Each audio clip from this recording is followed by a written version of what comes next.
이번 시간에는 원자의 스펙트럼에 대해서 배워보도록 하겠습니다.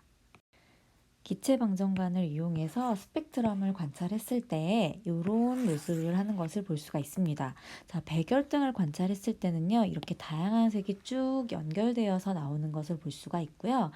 특정한 기체, 예를 들면 수소, 수은, 네온, 어떤 기체를 넣느냐에 따라서 이렇게 다른 색깔의 선, 여기는 4개의 선이고 여긴 더 많은 선이 나오죠. 자, 이런 모습을 볼 수가 있는데요. 이때의 스펙트럼을 요런 스펙트럼은 연속 스펙트럼이라고 하고요. 요런 것은 선 스펙트럼이라고 합니다. 그런데 보시면 수소인지 수은인지 네온인지에 따라서 각각 다른 모습의 선 스펙트럼을 나타내는 것을 볼 수가 있는데요. 이 수소 원자가 갖는 고유의 파장의 빛이 나오는 것이라고 볼 수 있겠습니다. 예를 들면 이 수소가 갖는 이 빛의 파장은 410 나노미터, 434 나노미터, 486 나노미터, 656 나노미터의 빛을 이 수소 원자가 갖는 것이라고 생각을 하면 되겠습니다.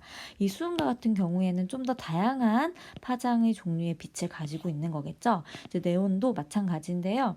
이렇게 각 원자들은 각각 고유의 파장의 빛을 가지고 있고요. 이 방정관으로 관찰했을 때 이런 다양한 스펙트럼을 관찰할 수가 있습니다. 빛은 파독성과 입자성을 동시에 갖는데요. 입자성에 대해서 좀 보도록 하겠습니다. 자, 빛을 입자라고 했을 때 그것을 광자라고 하는데 이 광자 한 개가 갖는 에너지, 이 입자 한 개가 갖는 에너지를 이런 식으로 구할 수가 있습니다. 여기서 이 F가 나타내는 것은 이 빛이 가지는 진동수고요. 이 H는 플랑크 상수입니다. 이 플랑크 상수의 값은 6.63 곱하기 10의 마이너스 34승 줄세크가 되겠습니다.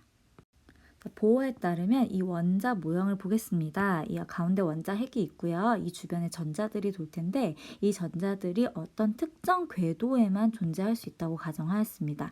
예를 들면 이 원자핵이 지금 3 플러스이기 때문에 전자가 3개겠죠? 그러면 어떤 특정 궤도에만 이렇게 존재할 수 있다라고 본 건데요. 이때 이 전자들은 정해진 에너지 값만을 갖는다 이렇게 본 거죠. 그리고 이 궤도를 이 원자핵의 이 중심에서 가장 가까운 곳부터 정해서 N은 1, N은 2, 만약에 그 다음 궤도가 하나 더 나타난다 그러면 N은 3 해서 이 N을 양자수라고 했습니다.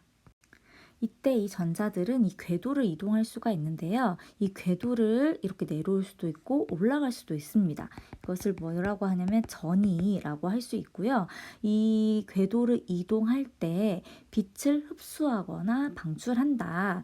예를 들면 이렇게 전자가 있었을 때 이렇게 갈 때는 빛을 방출하면서 궤도를 이동하고요. 만약에 여기 있던 전자가 위로 올라간다 라고 하면은 빛을 흡수해서 또 전이가 일어난다 라고 보았습니다. 그리고 이때 흡수되거나 방출되는 이 광자의 에너지를 이렇게 구할 수 있다라고 볼 수 있는 거죠.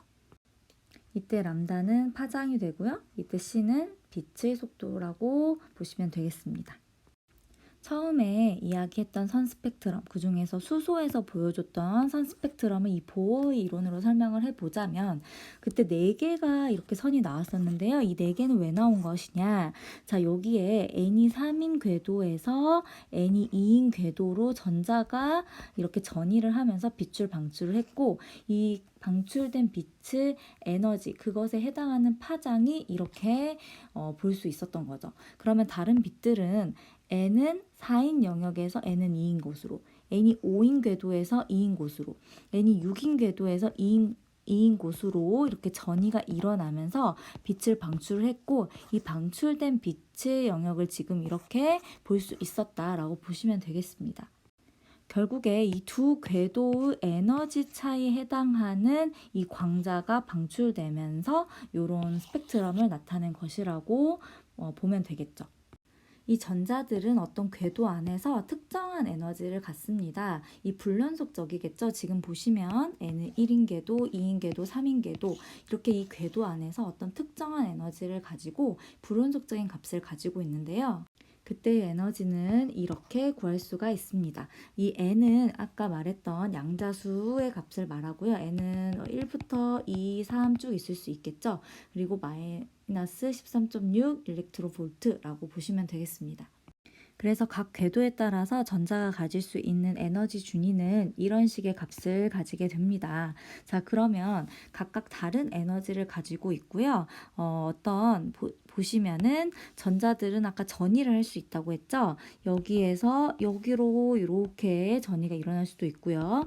n이 3인 궤도에서 1인 궤도로도 이렇게 일어날 수 있는데 그때 이런 에너지 값이 달라지면서 요거에 해당하는 에너지 그 값을 방출하면서 전이가 일어납니다. 자, 그런데 전이가 일어날 때 n이 1인 영역, 자 1번 n이 1인 궤도로 오는 이 빛들은 자외선 영역의 빛을 방출을 하고요.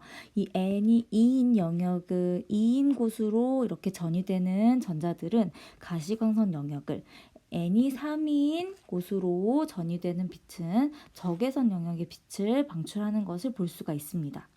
자, 예를 들면은 2인 궤도에서 1인 궤도로 n이 1인 궤도로 넘어갈 때 이때는 얼마나의 에너지의 크기를 방출할까를 보면은 자, 아까 마이너스 3.4 여기는 그렇죠. 그다음에 빼기 그다음에 여기 13.6이죠. 그러면